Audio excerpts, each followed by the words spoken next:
Well, good evening, everyone, and welcome to season two of Deep Roots New Branches. We are absolutely thrilled to relaunch this series um, on behalf of Early Music Seattle, the sponsor for the series.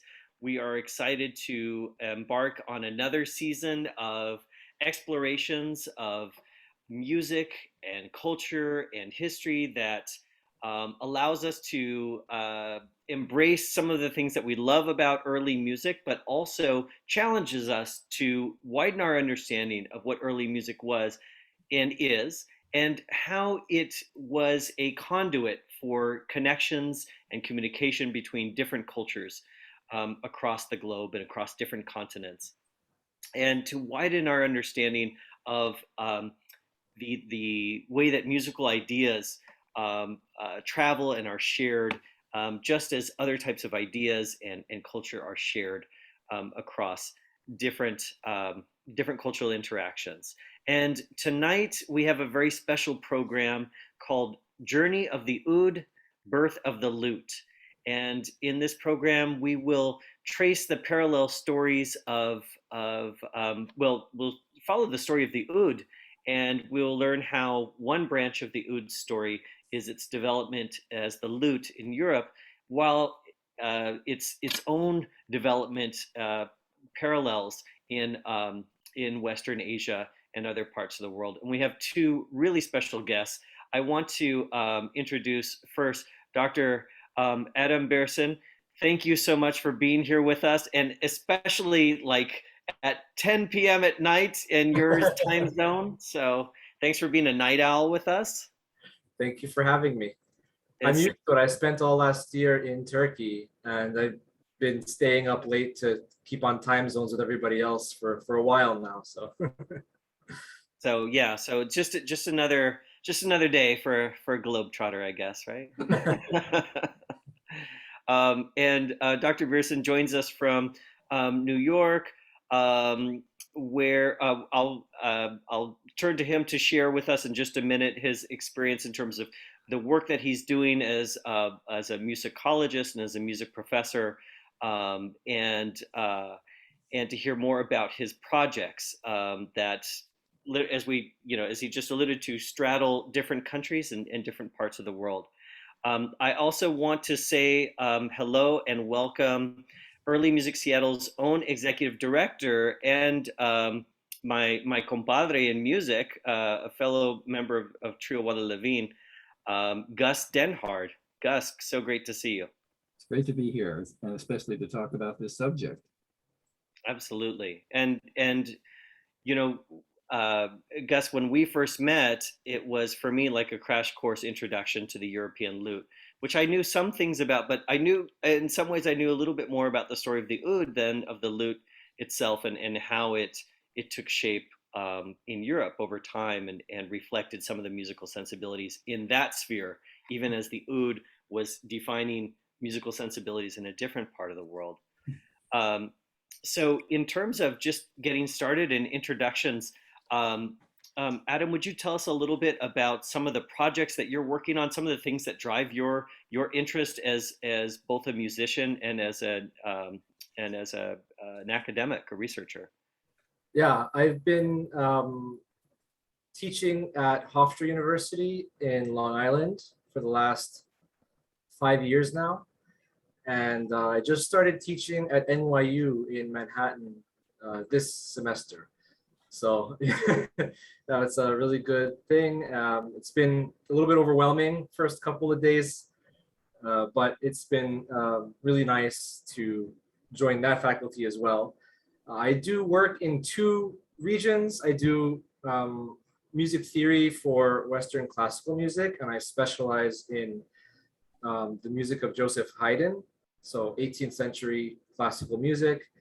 And I studied that at Cornell University with a great professor, James Webster. And that was a real wonderful time in my life. At the same time, uh, being Turkish, I also wanted to reflect Turkish music in my studies. And I always played Turkish music at Cornell. Even when I was a graduate student, I would start ensembles. I would always be performing Turkish music, always be trying to learn more about it. And so I continued to study that more seriously, and I've been doing a lot of research on makam theory and also oud performance. I would say for the past now 12, 15 years. It's been a while. Yeah, and for folks that are joining us tonight, we'll talk about what a makam is in a little while, and how that interrelates with Western musical systems. Um, and and Gus, why don't you share with us some of the projects that you've been working on? We all know you as the executive director of Early Music Seattle, but I'm asking you, wearing your musician hat and your lute performance hat. What are some of the projects you've been working on? Yeah. Well, most recently and most actively, Trio Guadalavine with you, Tony, and Abel Rocha. And some of our work with Trio Guadalavine crosses into some of the conversations we're having tonight, because as you can probably explain as well, our group seeks the connections between the Mediterranean and the Western Hemisphere, particularly Latin America. And the more we dig into the music of the Sephardim, the more we discover that we need to know more about Persian music and ancient Persian music. So that really crosses into what we're doing. I'm also a co-director of a group called Eurasia Consort, which both of you have performed with and worked with. And that organization that's co-directed by Tomoko Sugawara is exploring the music of Western China, and particularly music that, again, probably originated in Persia, and it involved lutes. So I'm so fascinated by the big subject of the lute, and that's where I put a lot of my research and performance energies these days. I went to Indiana University as a early music performance major there, studied with Thomas Binkley, who was a medievalist, one of the first medievalists, and then eventually Nigel North, who's a player of Baroque music on the lute. And I'm so happy that my first lute teacher, Gail Gillespie, is here tonight, who got me started and inspired with Renaissance music in the 80s in Chicago. I was so lucky to have that experience, which still sustains me. And one of the people who've made my instruments, John Rollins, is here. He's a fabulous lute maker living in Bellingham, Washington. If anybody needs a lute or a guitar of any kind, particularly old style, John Rollins, Rollins, is your guy for that. All right. So happy to be here. Well, great. Well, and welcome, Gail and John, and everyone who's tuned in with us this evening. Tonight, we're going to go on a journey, and it hasn't been made into a movie yet, but maybe the idea for a screenplay will be born tonight. But this idea of Journey of the Oud, Birth of the Lute, to me, it's like it has that sense of like an epic journey, right? Because it really is a journey that crosses continents and crosses cultures, and it involves times of peace and times of war, and both clashes as well as convivencia or coexistence between different cultures. And it's all in the name, right? Al-Ud becomes lute, right? And at the same time, one of the things that I would say for Western audiences to challenge Western audiences is to understand that the oud continues on its own terms, on its home turf, and is instrumental to centuries of development. What I would love to do next, and is and not to put you on the spot, Adam, but maybe if you would be open to just playing a little something for us, even if it's just a very kind of informal taksim, and then from there we can talk a little bit about the history of the oud itself. Sure. Okay, I'll do a little piece then. Let me think.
Bravo.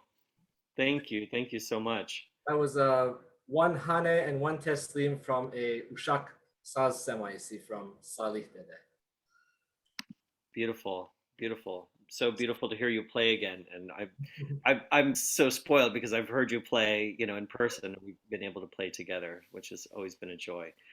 Um, do you so you mentioned some song parts, and a song structure itself. For folks that aren't familiar with the terms, you want to break those down a little bit? Okay. So I played, I guess you could call it, it's a sectional form. And the second section of what I played is it comes back every single time, like a refrain. So in between, you'll have different music, but this one part will always come back. So I played up until the part that comes back the first time. And it's an instrumental form. It's 10 beats of a cycle. So let's see if I can count and play at the same time. 1, 2, 3, 4, 5, 6, 7, 8, 9, 10. 1, 2, 3, 4. I got one measure.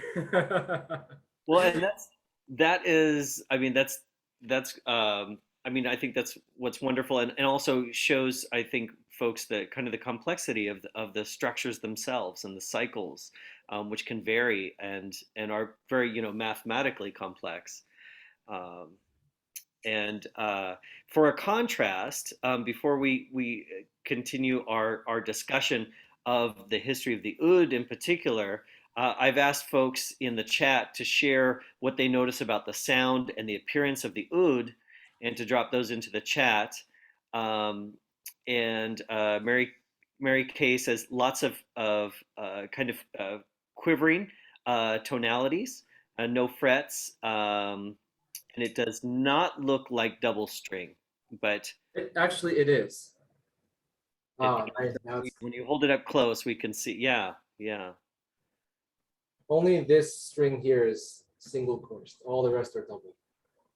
yeah, yeah. Well, and now let's do the same exercise. Gus, let's ask you to play a little bit. I guess you've got your Renaissance lute up, right? Yeah. So, will you play a little bit for us? And I'll just ask the audience the same. Watch, listen. What do you notice about this instrument?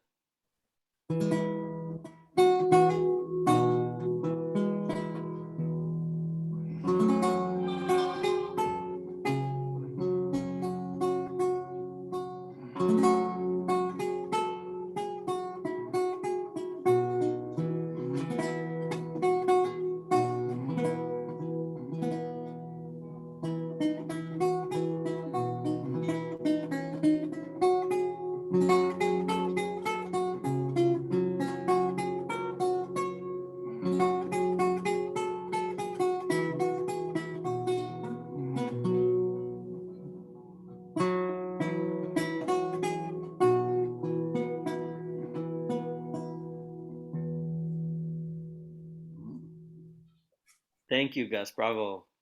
So we're seeing lots of comments come in. It's kind of fun to read this as they come in. So one person was asking to see the full image of the oud. Thank you, Adam, for holding it up so folks can see it. And we'll have some slides as well.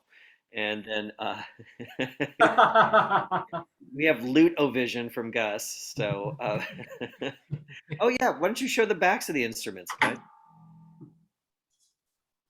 Okay, so both of them are kind of like multi-stave construction, which is different from the modern guitar that so many folks are used to, right? Um, and and then some other things that folks have noticed. Someone wrote that the Renaissance lute has a brighter tone to it, and in contrast, Michael writes about the oud. Um, that is very ornate carvings and half notes that are reflecting, different musical system, Middle Eastern musical systems, a sharper tone, but also more modulation is possible. So one of the big differences I'm noticed is just in the necks of the instruments. Can you each talk a little bit about the neck of the instrument and how you find your notes there? I'll start. I've got an ebony fingerboard, but no frets. And so one of the things that helps, and I guess this is similar to what a violin player would experience. If I'm ever out of tune, I can always check with one of the open strings, and then I get my reference point from there. But I've been playing for so long now that it's just, you kind of start to remember where the notes are after a while. And then depending on whichever mode I'll play in, I will be able to play many more shades of particular notes than perhaps a fretted instrument like a guitar would. So this is one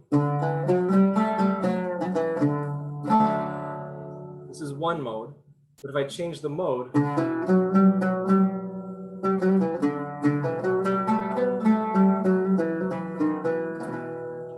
there's a completely different flavor to it.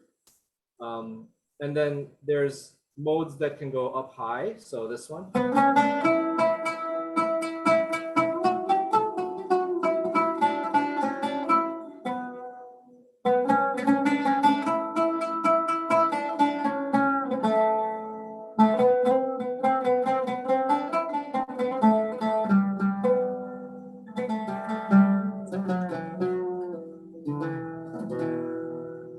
So if I'm just passing through a bunch of different modes, I can really change the inflection on a lot of the different notes that I'm playing to get those different sounds. Hmm. Hmm.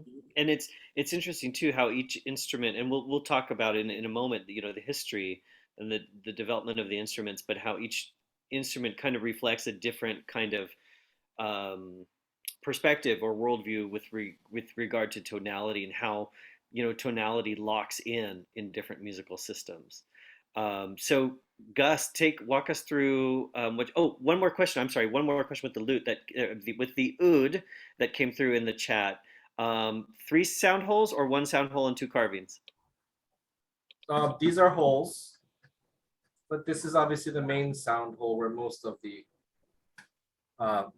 tuning comes, most of the sound comes. The tuning here, this is actually Turkish tuning, so it's what would this be? This would be C sharp, F sharp, B, D, A, D. I tune it all in fourths. This is the modern Turkish tuning. And the C, C, F, F, I think is Arabic. Okay, very cool. Gus, what do you got in terms of the lute and Wow. Well, what you have on the yeah. in terms of the frets? So for one thing, I'll start where Adam did, and you will notice that I have frets on my fingerboard where he had no frets. So my notes are kind of predetermined. And I don't have that kind of flexibility to bend the sound in the same way. I can certainly play notes louder or softer, but I'm probably not going to be changing the pitch. You might notice if you look carefully that the frets that are on here aren't actually equidistant. And that's because this lute is set up in a temperament, which means that some keys are designed to be sweeter and more beautiful than other keys. And those are the keys that we mostly play in. They're tied pieces of gut. It's a piece of sheep gut that's been tied onto the neck. So pretty straightforward. They're delicious, sizes. right? Yeah.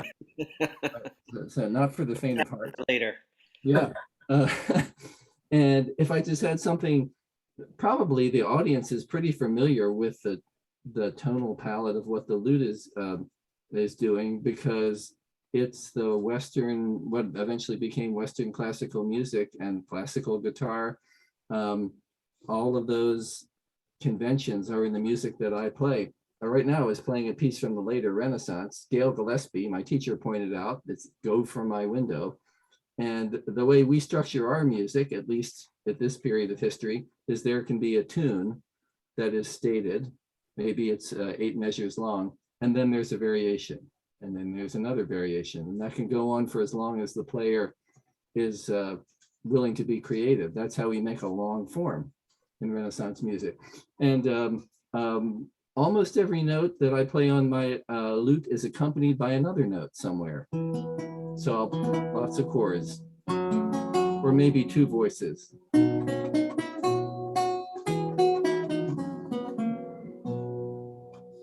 But not the single line that the oud is so responsible for one line of music and so many ways to color it. My instrument doesn't have that ability. However, I can accompany one note with a variety of other notes, and that's maybe what Western music, that's where one of the places where Western music departed from the East, is this idea of polyphony. And that I think is really interesting to note, just like the different ways of pursuing musicality. And I'm trying to remember who I first heard this from, because I want to give credit. I think it was Simone Shaheen talked about music in Western Asia, in the Middle East, having kind of this linear aspect to it, and lots of color and subtlety as you move across this line, right? Subtlety and complexity in terms of, cycles that stack up next to each other, and complex cycles, and subtlety of the different notes, notes that are in between the notes of the Western scale, whereas Western music has this kind of, so if the in the Near East it's moving this way, in Western music it's moving this way, right? It's moving up and down the scale almost in terms of how they pair. And I don't know if that's is that a fair characterization of what we're talking about, some of the differences? I think so, especially for an audience that is discovering these sounds along the way. I'm seeing so many interesting questions and so many responses. Love the fact that you all are writing in. Really love that. Yeah, let's get to some of those. So one question was just how are you picking your instruments differently, and what you're using to strike the strings. I have this is a plectrum. In Turkish we say mızrap. In Arabic they say, I think, risha. This is a plastic one. It's quite thin and flexible, and I use it. I really hit the string quite harshly to get to project the sound. So it's really a quick attack from my mızrap.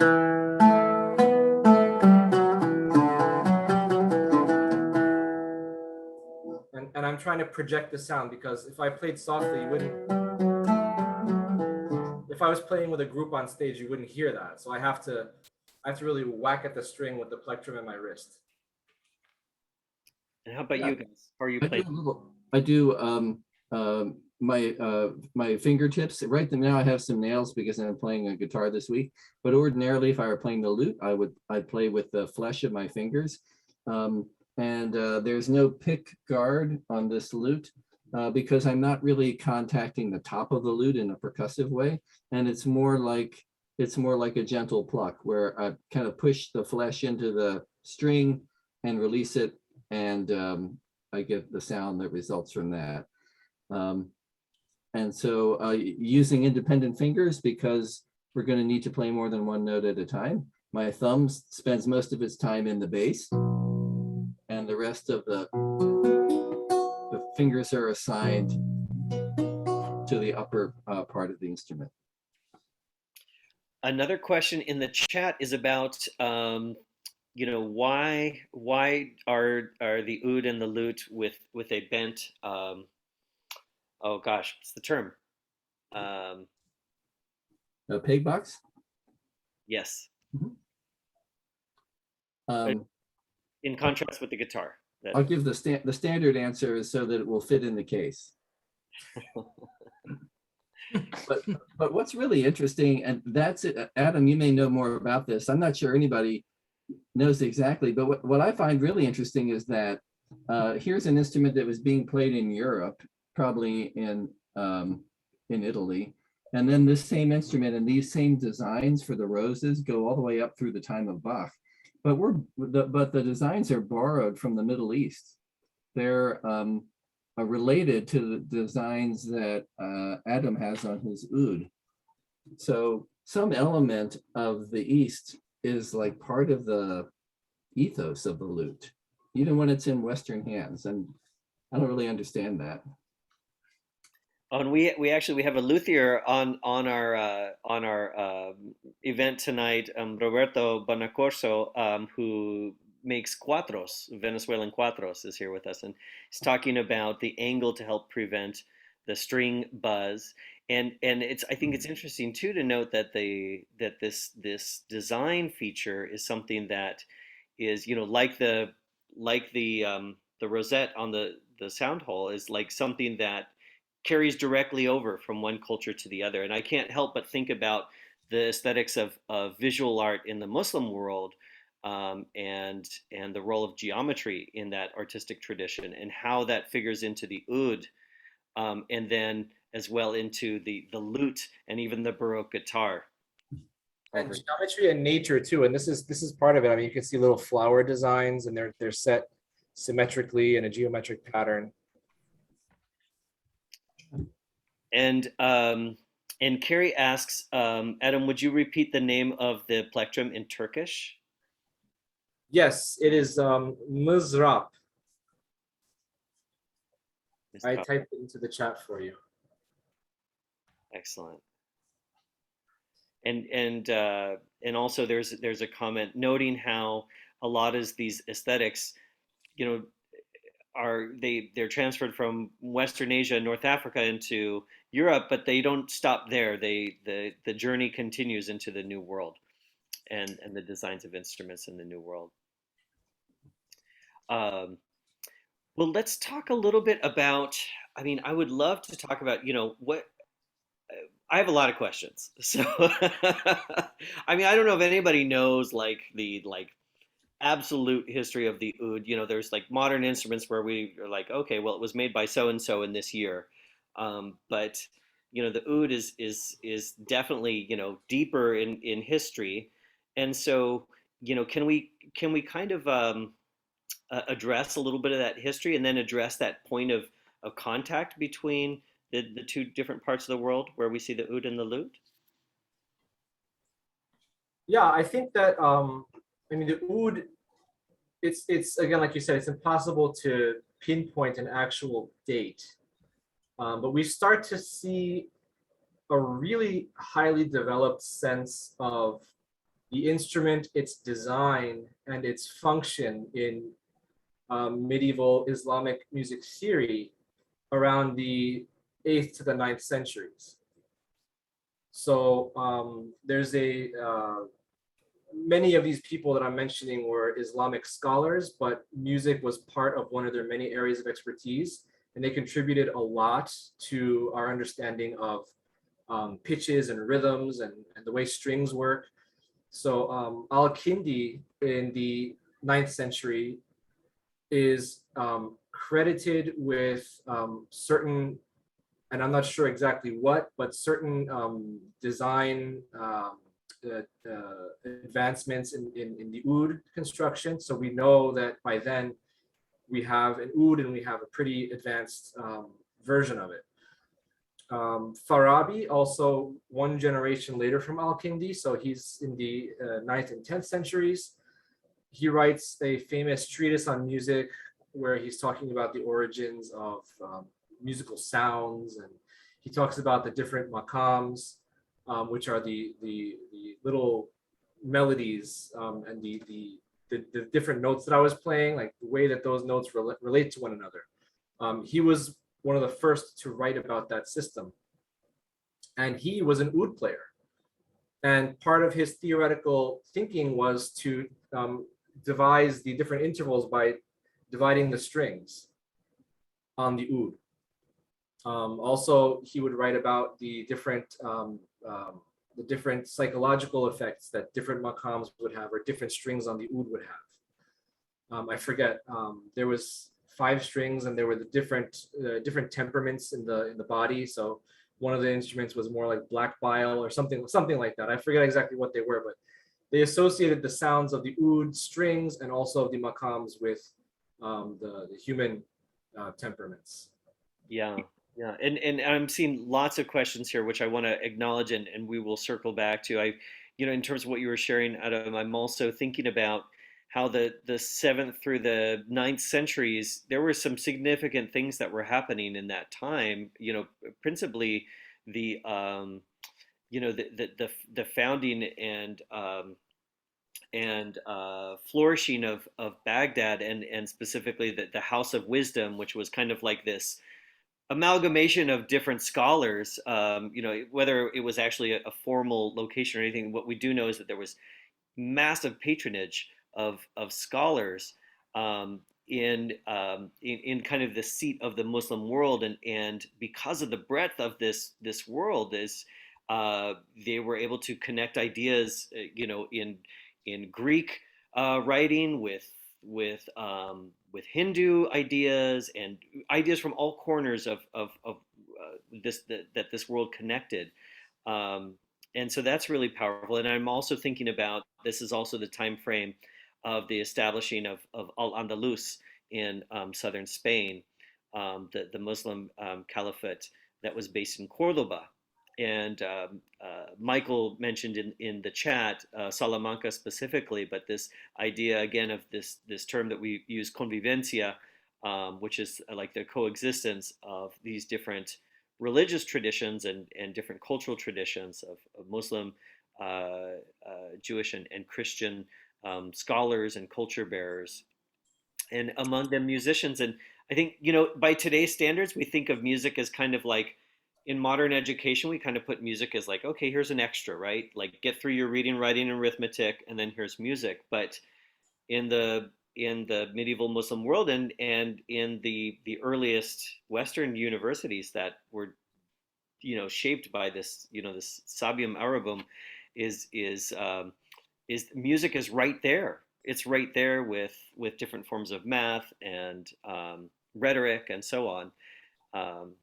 And so it's powerful to hear what you're talking about, and to talk about these folks that were great thinkers in many fields, and how music was connected to that story. Yeah, a lot of it was also the relationship again between mathematics and music was reflected in the instrument. I've seen charts where they've had certain triangles and circles to map exactly what the shape of and the ratios of the dimensions of the instrument should be. So there's definitely a connection between geometry and the instrument itself. Also, the ratios of the strings and the creation of intervals, and the idea that that ratios would be responsible for the creation of different musical sounds was also a sign that there was a connection between the two, and that there was a kind of a unity among all things which was a reflection of the divine. Tony, you might actually have a sketch there by Arnaud. It's a set of instructions for how to build a lute. And that's a little bit different, but Adam, is that about the same thing? It's got, I see that things are identified on this picture. Right. This is a 13th century music theorist named Safiuddin Urmevi. Persians think that he was a Persian scholar. Turks think that he was a Turkish scholar. Arabs think he was Arabic. We're not really sure, but he was writing in the 1200s, and he wrote a theoretical treatise on maqams, and he was an oud player. And I wanted to just share this picture to show that, this was his own sketch of the instrument. You can see the rosettes with the geometric patterns in them. You can see 5 strings, which are named with Arabic writing. I'm not sure what it says, but you can see all the features of the instrument are there. The bent back peg box, all of the tuning pegs, very similar to what I have in my hands right now. There are 5 strings counted on that. And actually you can see that on the neck there are frets, which I think is interesting. Again, it's reflecting the idea that they're measuring how to, if you press a string at a certain spot, what sounds will come out. So this is a very mathematical instrument, and an instrument that also was instrumental in musical experimentation. And I did find, just as a point of interesting contrast, I found the image that you were referencing, Gus. I'll share that one next. There we go. Right. So Arnaud, and this is Gail, you can probably chime in here. I think this is 14th century. You can see all the use of mathematical proportion for how you would design the instrument. This little sketch here supposedly gives you all you need to know to make your own lute.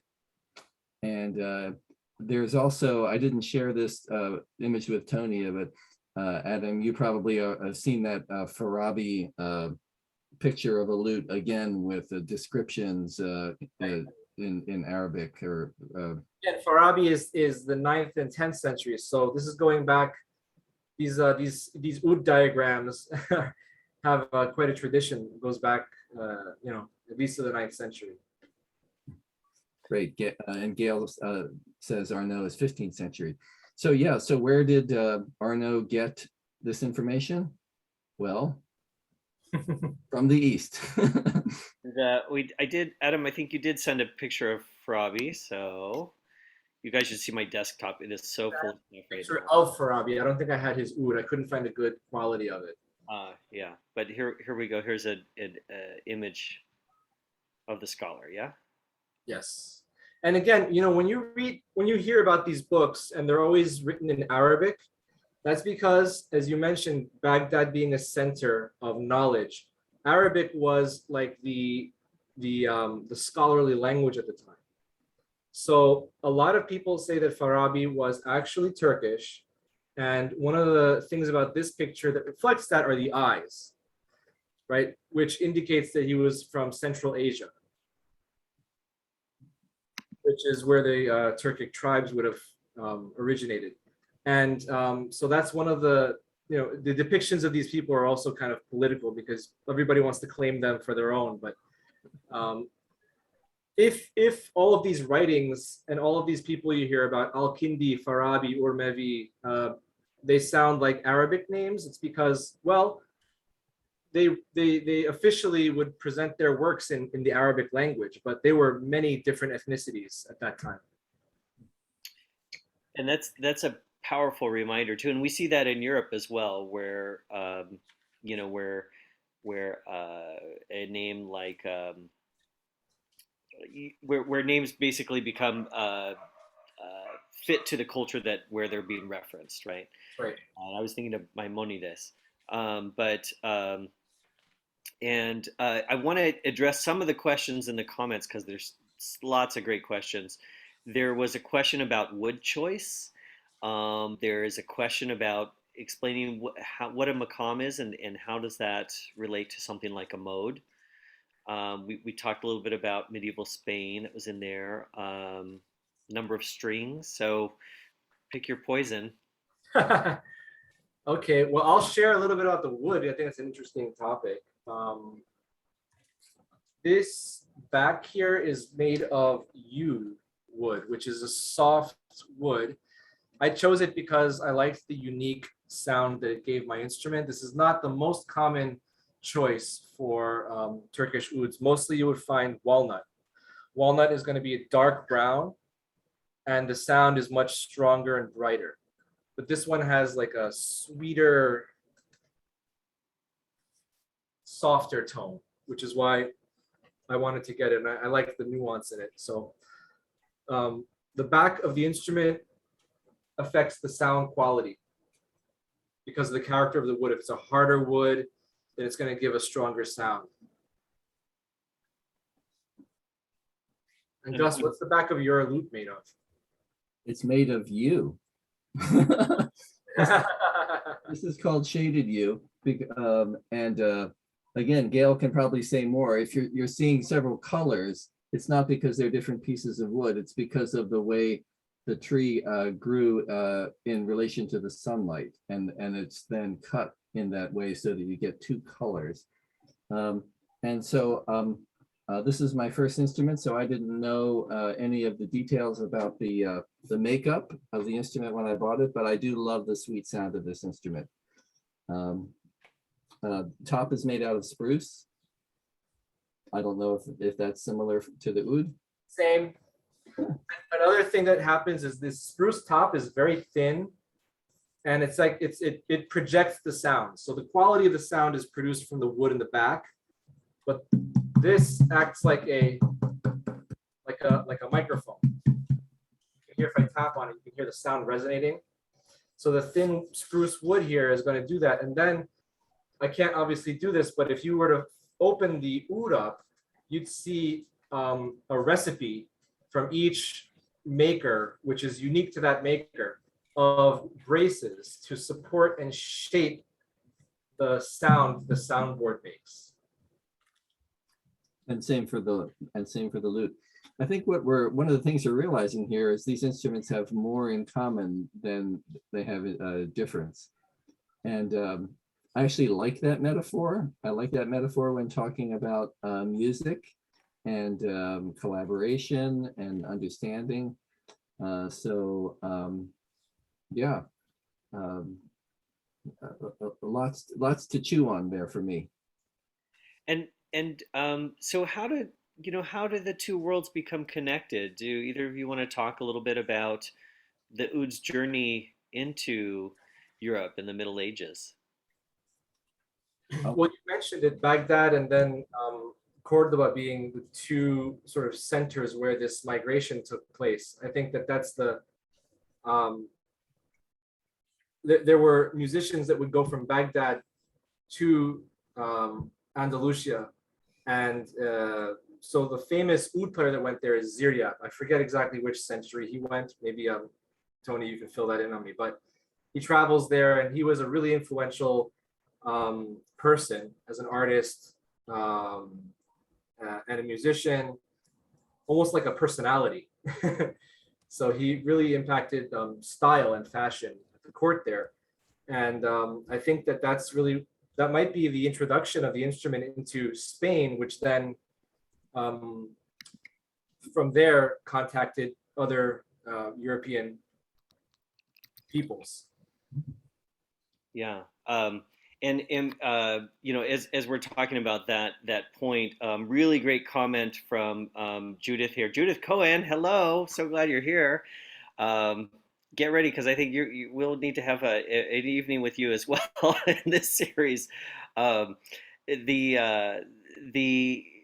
The idea of convivencia, this coexistence, is the term is very pleasant, but it was not always that simple. It was not like writing on "It's a Small World" at Disneyland. There were definitely moments of tension and violence that existed, but at the same time, there were moments of of collaboration and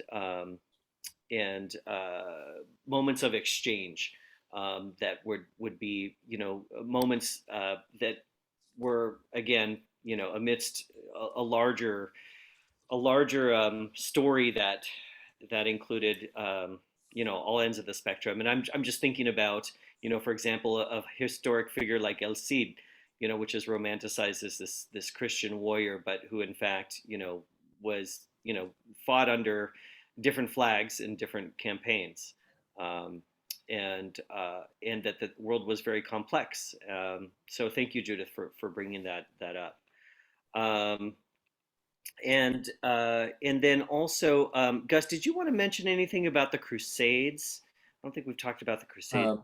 The 13th century Crusades were also points of contact uh, between Europe and the Muslim world, of course. And I'm not aware of specific stories about music, but iconography from these periods onward shows these instruments. What's interesting is in my own studies of medieval music, we did not actually study the roots of the lute. There was an assumption made, maybe this is a good time to say this, there was an assumption made that everything that happened outside of Europe was less important and maybe not worthy of our time in a serious study. And this is back in the early 90s in my day. Hopefully things are changing now and that there's a broader orientation for all of this. But no one ever asked the question when I was studying medieval music, exactly where the instruments came from. Thomas Binkley did talk about his work in Morocco and purchasing ouds and learning a little bit about oud style to be able to accompany song. But I have to say it's a little bit been left out of my education, and making up for that now a little bit later in life. There's go ahead, Gus. Someone just mentioned Sicily. It was Gail, and there are a ton of lute paintings and sculptures in the cathedrals and churches there. And I don't know the history of that, but it was Muslim occupied for quite some time, I believe. And just a reminder, a book that we have shared, in previous presentations, which is a good kind of primer to some of the issues of this time. I'll go ahead and put them in the chat. One is Ornament of the World by Maria Rosa Menocal.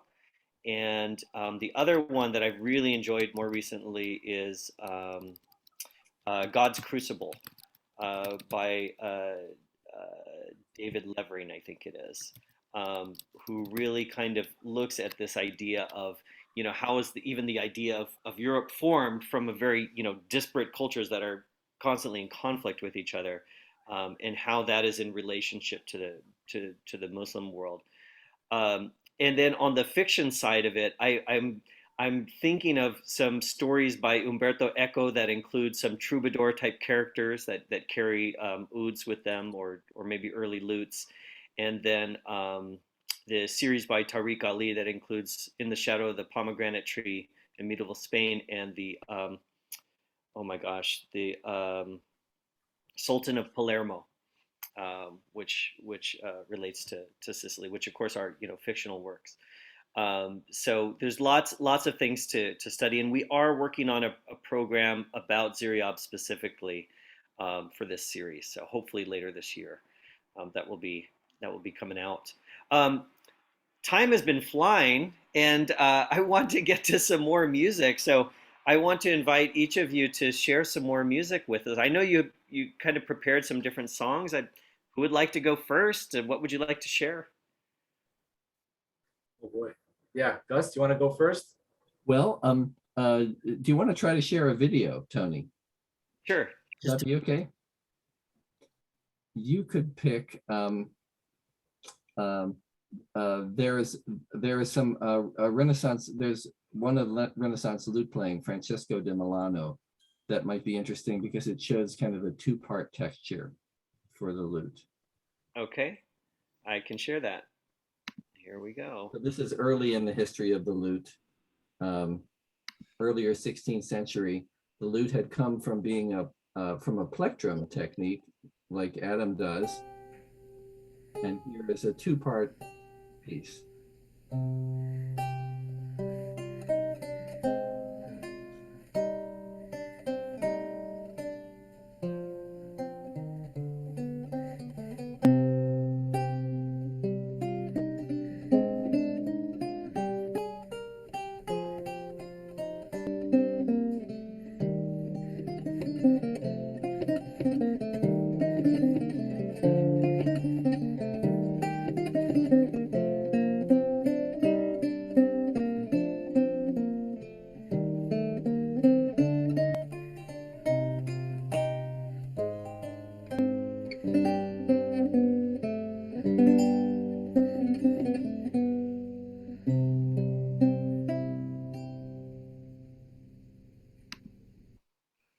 And that was the sixth course Renaissance lute, smaller than the 9-course lute that I had been demonstrating for you earlier, and maybe in some ways more in the construction of an early of an oud. So as mentioned earlier, some of the differences with Western music at this point, you could hear a simple two-part texture with two independent lines. That works really well when you have frets. It's a little bit harder when you don't have frets. So like that's a moment right there when maybe the two instruments parted. And also a player from the time of that piece, Francesco de Milano's time, might have spent some time playing with a plectrum. And then moments when the plectrum was set aside to have another texture for the instrument. We're not sure how long the plectrum technique and the finger style technique kind of coexisted. What we do have is a lot of published lute music from this time and forward, because there was a middle class, merchant medieval middle class coming up in places like Italy, and it became profitable to print books and sell instruments. And wonderful, I don't have something handy that I can grab for you, but wonderful printing technique where the 6-line lute staff was printed first, and then tablature figures were overlaid over the staff, sometimes with colors. Quite beautiful, probably expensive, but definitely designed for amateurs to be able to learn the lute. And if it wasn't for that, we wouldn't have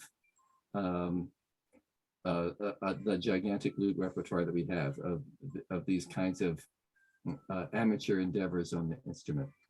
We don't know what the professionals played. It was probably brilliant. It was probably brilliant. But if you're making a book to sell to the general public, maybe you'd make it a little less brilliant so that it would have wide appeal. That's one of the mysteries that keeps us involved in early music is, you know, what did people really hear? What did they really do?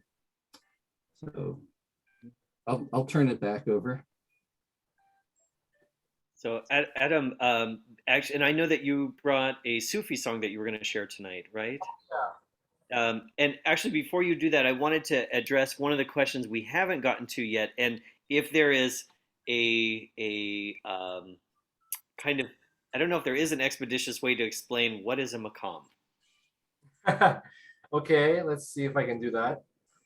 I would describe it as, I know a lot of people say modes. That's a little uninformative for me. I like to think of it as specific melodies put together in a specific combination makes a maqam. So there's a maqam called Buselik. It starts by doing this.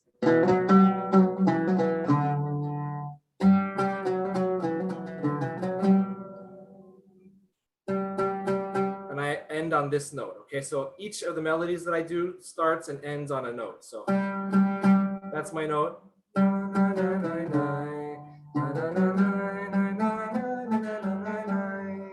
That's my first part, first melody. Now melody number 2.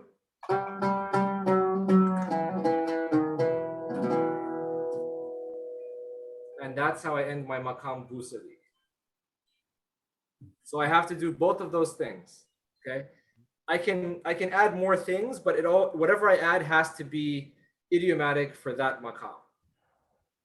So it's really it's like a form of literacy. I mean, to be literate in the conventions of these Yeah. musical structures. Yes, definitely. Yeah, it's like a. It reminds me of people that can like that basically they're in one text they're referencing other texts, right? It's connected to a tradition of. I can just give another example of one makam. So this is the Hijaz makam, and Hijaz usually starts with something called Nishabur. So it goes like this. This is a melody called Nishabur.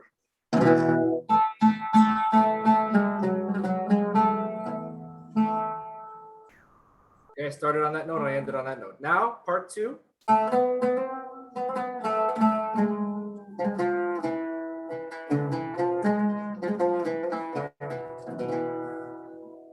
Okay, so you start by doing Nishabur.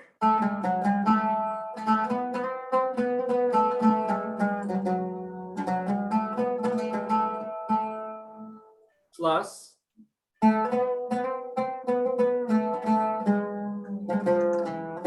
Hijaz,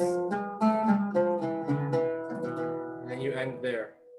So that's a different example of a maqam. It's just a combination of of a bunch of different melodies, and you kind of network them one to the other, and depending on the very specific recipe that you use, you'll make certain maqams, and then you can change to others.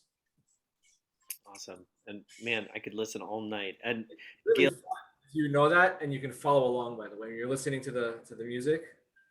That's the fun part. yeah, yeah. Gail's talking about how she is thinking about. She's reminded of Orthodox and Eastern Catholic um, chant and those musical structures.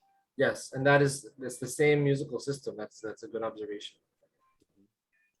Um, well, could we invite you to share the Sufi song with us, Adam? Sure. Okay. Let me. I wanted to share the Sufi song as another form of connection, because you mentioned before troubadours and wandering minstrels, and so Turkish culture has its sort of wandering minstrel, which is Yunus Emre, and he would write love poems to God. Really, it's the best way I would be able to describe it. So I've written the Turkish on the left, and I've translated it on the right.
Beautiful. So beautiful. Thank you.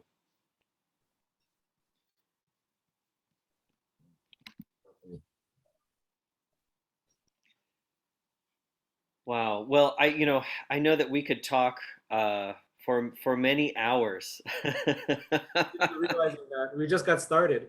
I know, and I'm also realizing what time it is on the East Coast. I have to teach in the morning too. Yeah, yeah. So I just, I want to say thank you to you both for sharing your knowledge, your musicality, and for being open to this conversation. This is a special conversation. I'm sitting here going, God, I love my job. So, um, just the way that you have leaned in towards each other to reconnect these two traditions that emerge from a common, a common well, um, I think is so beautiful. And I thank you for the work that you do, not only tonight, but in the classroom and in the concert hall and all the places that you do to remind audiences and students to dig deeper into these traditions and to find those points of intersectionality as well. And Lots of love coming through on the chat. I should mention that since the pandemic, I've been studying oud with Adam and learning the Makam system a little bit at a time, and it is like a slowly peeling an onion, all I can say. And I'll probably be a beginner for my entire life, but it's deepened my understanding of the music of the lute for sure, and also other musical styles that I play to learn this beautiful system. So I recommend it highly to Western musicians. Pick another music tradition and learn it and be a beginner. And it'll take you a long way. Absolutely. And just to let folks know that the next Deep Roots New Branches program will be in October. We're going with the second Wednesday, so that'll be Wednesday, October 13th. And if you are not signed up for Early Music Seattle's newsletter, make sure you do that so that when we announce the topic that you're the first to know. Or follow Early Music Seattle on Facebook. Also want to give a shout out to Amy Tolis, who's our technical producer for the program tonight. Again, Adam, Dr. Beerson, Gus, Denhard, Executive Director of Early Music Seattle. Thank you so much for really treating us tonight. Really a pleasure to be here. Thank you, Tony. Thanks for running this series. Thank you, Tony, and to everybody who joined. This was a lot of fun. I enjoyed the questions. It was a great conversation. I feel like we just scratched the surface. We covered a lot, but we just scratched the surface. Yes, more to come. More to come. Good night, everyone. Good night. Good night. Thank you.